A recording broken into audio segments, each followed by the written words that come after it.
안녕하십니까. 법과대통의 지광입니다. 오늘은 이 공양에 대해서, 공양의 장, 우리가 이렇게 공부를 하게 되면 물론 내가 터럭만큼이라도 발전해서 의미롭죠. 근데 아주 중요한 것은 우리가 세상을 살면서 잊어버리고 사는 게 항상 있어요. 그건 뭐냐면 우리 모두가 하나다라는 그런 그 의식을 놓치고 살아요. 여러분 가정을 이루고 살죠? 그러면 남편과 내가 만나서 아이를 낳잖아요. 그 아이는 뭐라?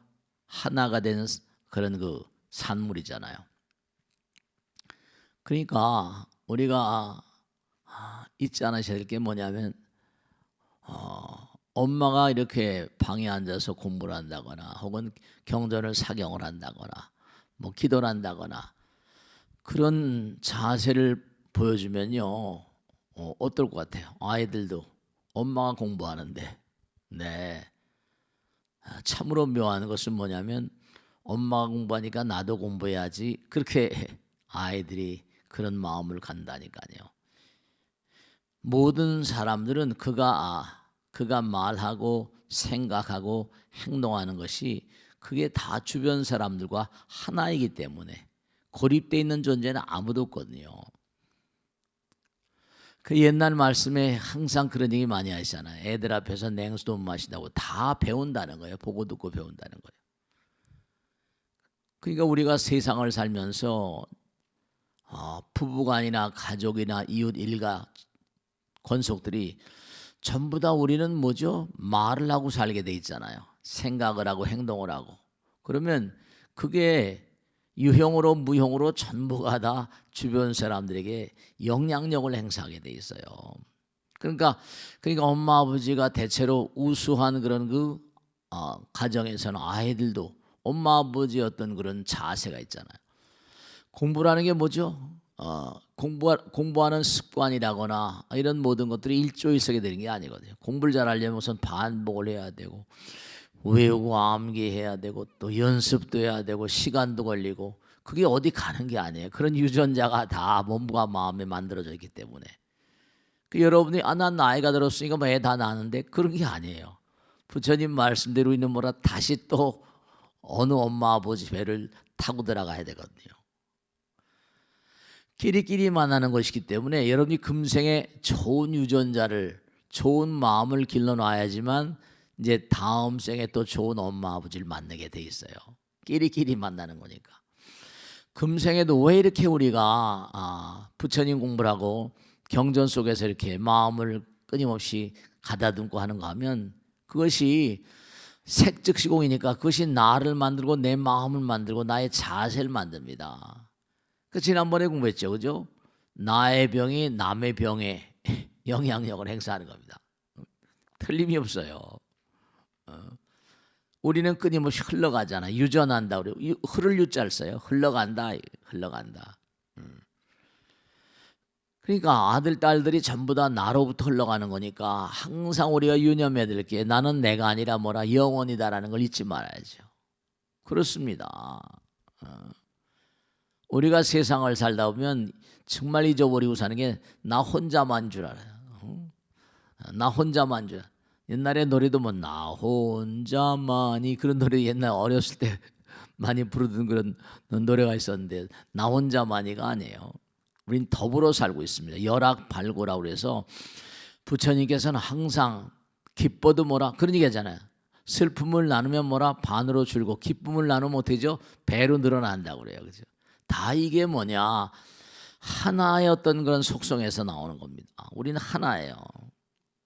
즐거우면 남들과 더불어 즐거워하고 고통을 나누면 고통은 뭐라? 반감된다는 거 아닙니까? 그러니까 우리가 항상 나 혼자다 그런 생각은 이건 안 되는 거예요. 그러니까 우리가 사회도 그저 내 편 네 편 가라는 건 이건 사실은 좋지 않은 겁니다. 그러니까 우리가 세상을 살면서 질리지 않는 게 뭐냐? 남에게 베푸는 마음은 질리지 않습니다. 남에게 계속 베풀어 봐요. 베풀면 끝이 없잖아요. 그리고 남에게 자꾸만 그러니까 받는다는 거, 내가 취하고 내가 뭔가 물질적인 어떤 체감, 물질 한계, 효용 가치를 자꾸만 느끼는 것들은 절대로 오래가지 않습니다.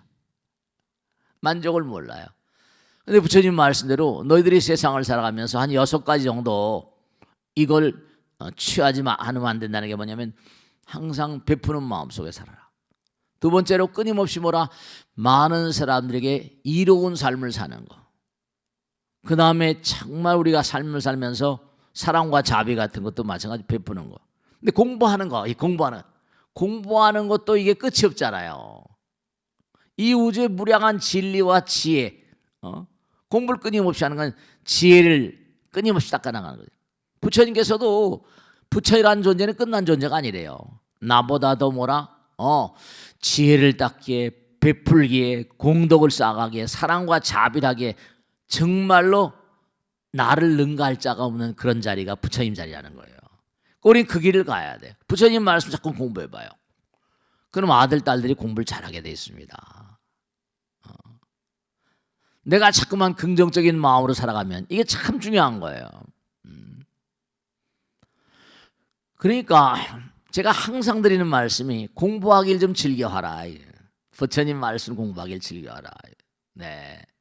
그러니까 우리가 세상을 살면서 아주 중요한 게 뭐냐면, 어쨌든 간에 공부는 해야 돼요.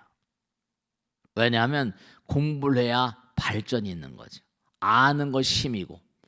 그리고 중요한 게 부처님 말씀을 공부하면 실천해 봐야죠. 불교는 지식을 위주로 하는 게 아니라 지혜잖아요.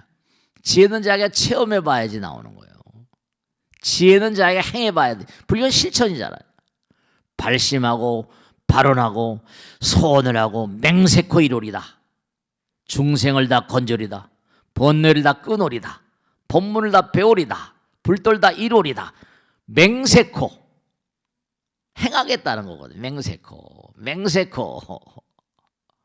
실천해 봐야지 부처님께서 나를 얼마나 사랑하신지 아시게 되세요. 그러니까 우리가 법공양이라고 하는 것처럼 부처님 말씀을 자꾸만 공부하고 부처님 전에 몸과 마음을 다해서 열심히 기도하고 정진하고 천도하고 이런 게 아주 중요하세요. 그러니까 여기 나오잖아요. 문수살이요. 만약에 선남자 선여인이 약사일광열의 부처님의 이름을 듣고서 자꾸만 그러니까 부처님 명호를 자꾸만 약사일광열의 불 자꾸만 듣는 거예요. 들으면서도 또 외우라는 거예요. 자꾸만 외워라. 진이며 새벽에 양치라고 목욕한다. 목욕제기해야죠. 갖가지 향기로운 꽃과 말향과 소향과 도향 등 향기가 많잖아요. 향기라는 건 바로 뭐라? 계향. 그러니까 여러분이 꼭 당부드리는 건데 몸과 마음을 다해서 자꾸만 부처님 말씀대로 살면 계향, 정향, 해향하는 것처럼 우리 인간들은 서로 몰라요. 근데 뭐라? 보이지 않는 세계는 몸과 마음에서 풍기는 분위기가 있다고 그랬잖아요. 계를 잘 지킨 사람은 뭔가 달라요. 그렇게 풍겨요. 풍깁니다. 분위기가 달라져요. 그러니까 여러분이 아들, 딸들에게 끼치는 분위기나 남편과 아내 사이에 전부 다 한 덩어리가 돼서 하니까 기가 통하죠. 그러니까 자꾸만 부처님 전에 나와서 기도하고 공부하고 하면요. 수행자적인 어떤 기가 배요. 그러니까 생각해 보세요. 부부간에도 그럴진데 여러분 부처님께서는 10%게 살아 계세요. 다 듣고 보고 계세요. 그러면 귀신들은 안 그렇겠어요? 영가들은? 귀신들은 귀신같이 한다 그러잖아요. 귀신같이 알아요. 여러분이 열심히 기도하고 정진하고 공부하고 그러면 귀신들이 당연히 좋아하겠죠. 당연히 좋아하겠죠. 그 가정을 수호하고 옹호하고 그런 게 있어요. 다. 그러니까 여기 말향과 소향, 도향과 온갖 음악 여기 또 나와.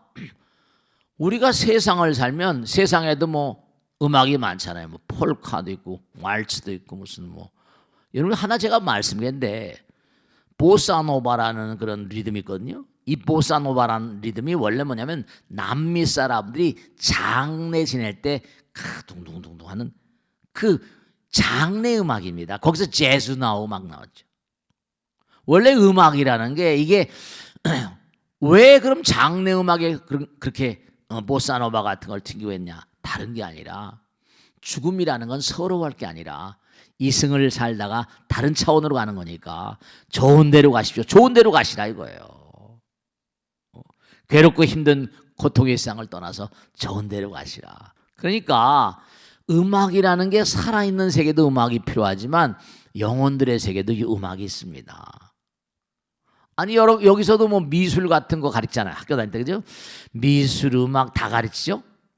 여러분 꼭 잊지 마세요. 지옥, 악귀, 축생, 아수라, 인간, 천상, 성문, 연각, 보살불.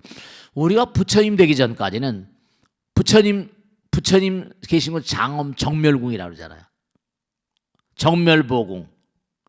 궁이 집이란 뜻 아니에요. 왕궁 뭐.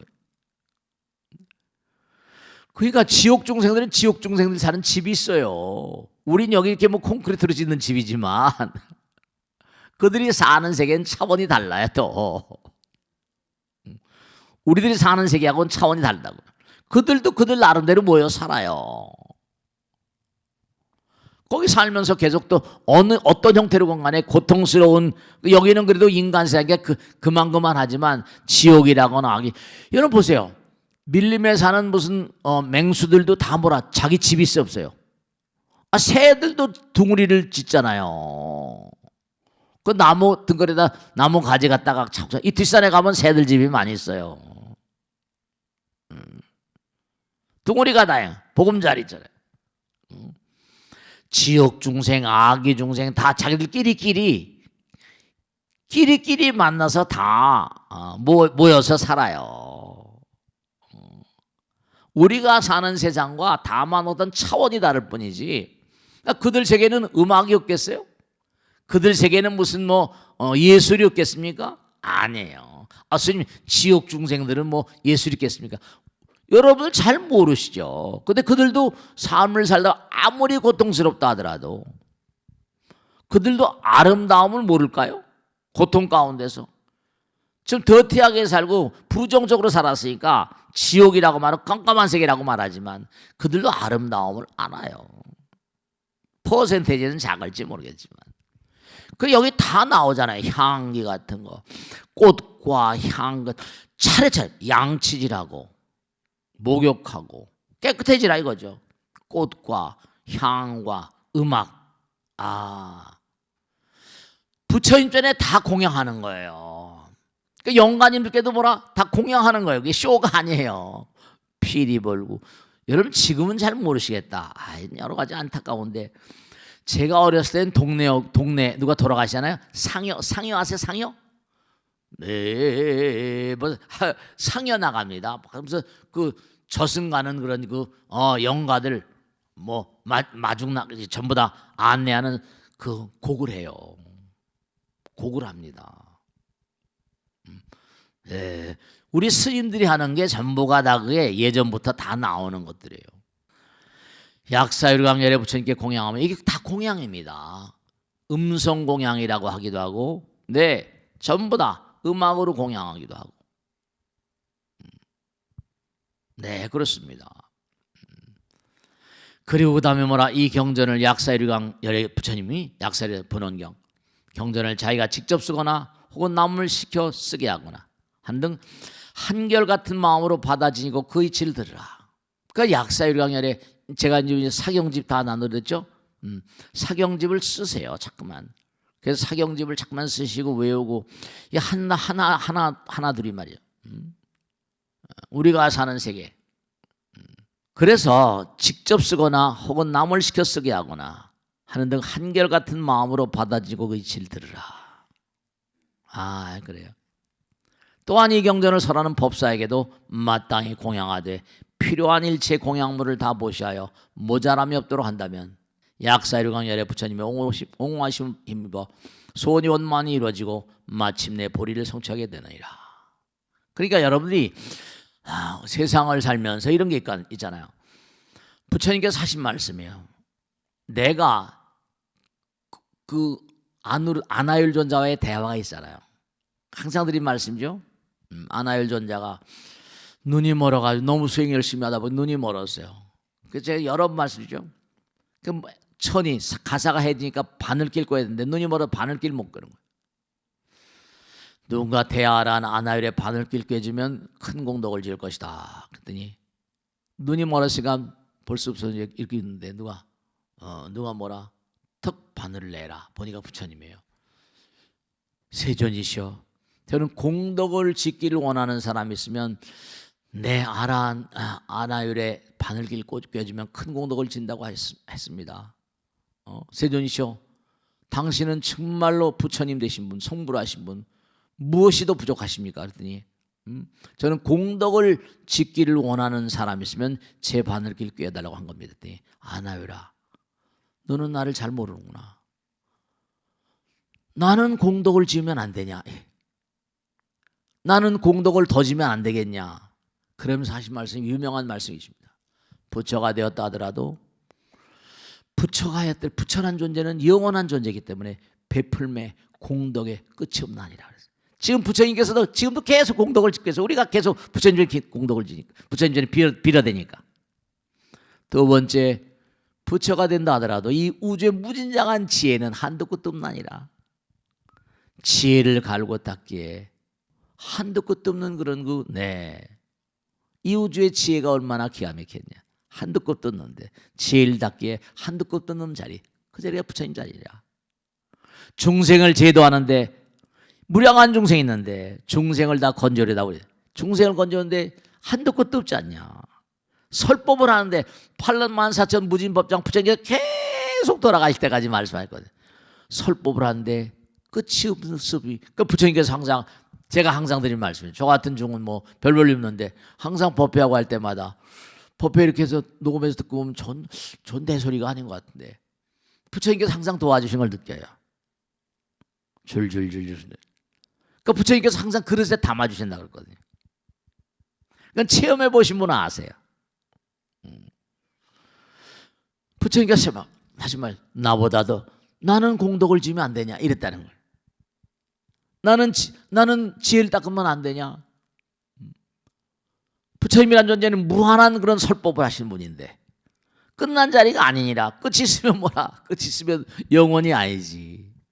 네, 부처님은 끝이 없는 존재예요. 영원한 존재. 공부하는 것도 끝이 없고 베푸는 것도 끝이 없고 지혜를 닦는 것도 끝이 없고 설법하는 것도 끝이 없고 중생 제도하는 것도 끝이 없고 부처님은 끝이 없는 존재니까 지금 이 우주가 굴러 가는 거예요. 한도 끝도 없는 거죠. 그런 거예요. 부처가 되면 끝나는 자리가 아니라니까요. 그런 거예요. 그러니까 우리가 모두가 다 성불하자 그러니까 우리는 지금 영원의 길을 가는 거예요. 근데 보통 육신이 있고 하면 어때요? 육신 있고 하면 이게 힘들다고 생각하잖아요. 아이고 힘들어. 근데 내가 없어져 버리면, 육신이 없어져 버리면 무아상이 되니까 힘든 것도 모두 없는 거예요. 그러니까 다만 우리가 성불한다는 건 힘들고 힘 안 들고 하는 자리를 떠나버리는 자리라니까. 무아상이니까. 그렇게 하시고 오늘은 거기에 정말로 이경전을 설하는 법사에게도 마땅히 공양하되 필요한 일체 공양물을 다 보시하여 모자람이 없다라 한다면 약사이루 강렬의 부처님의 옹호하심을 힘입어 소원이 원만히 이루어지고 마침내는 보일성취하게 되니라. 다음 시간에 계속하겠습니다. 대단히 감사합니다. 오늘 여기서 마치겠습니다. 고맙습니다. 감사합니다.